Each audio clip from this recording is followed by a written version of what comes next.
একটা ছোট্ট গ্রামে ছিল রমণী নামে এক গরিব মহিলা। তার স্বামী অনেক বছর আগে মারা গেছে। ছেলেমেয়েরা বড় হয়ে শহরে কাজ করতে চলে গেছে।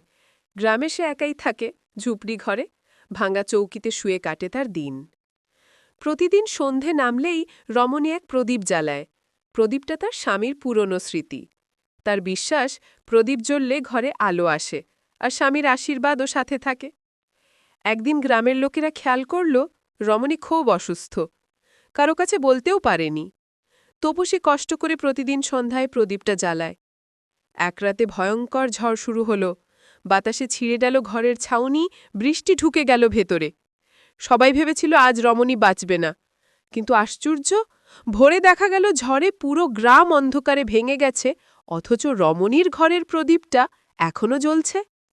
গ্রামবাসী অবাক হয়ে বলল, এটা কেমন করে সম্ভব? রমণী হেসে বলল, প্রদীপটা আমি শুধু তেলের আলো দিয়ে জ্বালাইনি, আমি জ্বালিয়েছি ভালোবাসা আর আশার আলো দিয়ে। যতদিন সেটা আছে, প্রদীপ কখনো নিভবে না। সেদিন থেকে গ্রামের সবাই বুঝল, টাকার চেয়ে বড় হল ভালোবাসা আর বিশ্বাস।